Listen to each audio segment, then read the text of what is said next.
Assalamu alaykum muhtaram televizor ko'rguvchilar. Ko'rib atqaninglar Erkin Osiyo radiosi Tor televiziyasining haftalik xabarlar programmasi. Mazkur programmamizda mush bir hafta jarayonida radiomizda berilgan bir qism muhim xabarlarni takrorlab o'tmoqchimiz. Men Erkin. Men Gulchehra.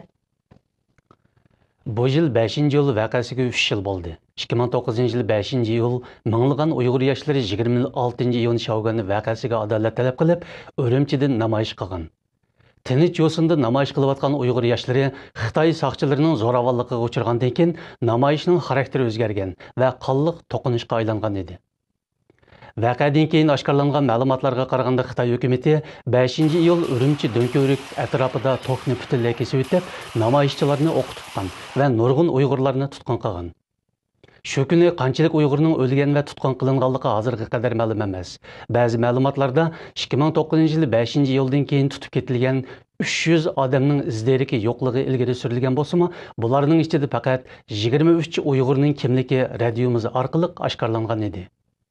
5-iyul vaqasining 3 yiliga bag'ishlangan namoyishlar Amerika, Kanada, Germaniya, Gollandiya, Norvegiya, Shvetsiya, Angliya, Fransiya, Avstraliya va Turkiya qatorliq davlatlardagi Xitoy elchixonalari oldida elib berildi. Amerika poytaxti Washingtonda o'tkazilgan namoyishga Uyg'ur milliy harakati rahbari Rabiya Qadir xonim o'zi yetakchilik qildi. Bugun Uyg'ur xalqining bir ko'zidan qon, bir ko'zidan yosh oqqan kuni.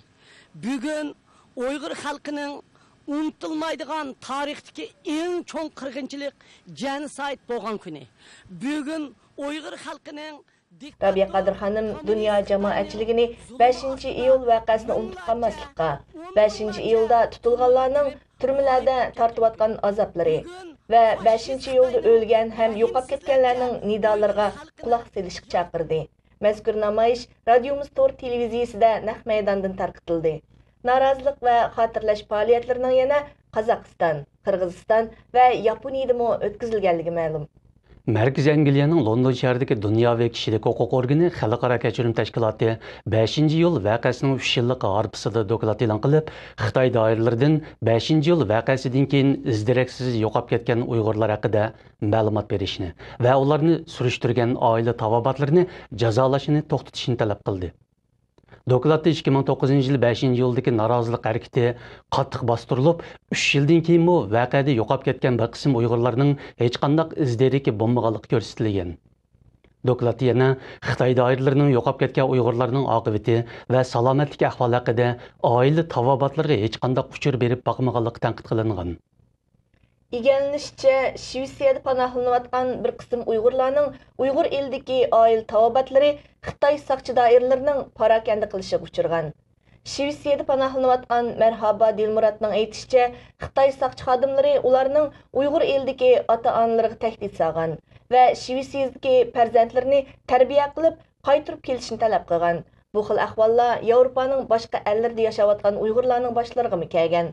Xitoy yerlik doiralari Uyg'ur elining har qaysi joylaridagi bir qism kishilarni soqchixonalarga chaqirtib, bolalarini Yevropadan qaytarib kelish haqida besim ishlatgan va tahdid vositalarini qo'llangan edi. Arzdor Dilmurat Muslin radiomizga uchur yo'llab yerlik doiralarining uning oila tavobotiga tahdid solganligini bildirdi. Dilmurat Muslin Chapchal noyisi Kaniyizidagi To'qayliq manzara rayonining talon-taroj qilinishiga qarshi shikoyat qilib, o'tgan hafta Beijingga kelgan. İli Daryo bo'yidagi davlat darajali qo'g'diladigan tabiiy o'rmon balvig'i To'qayliqmi Xinjiang xizmat yig'ini shamolida talon-taroj qilinishga boshlagan.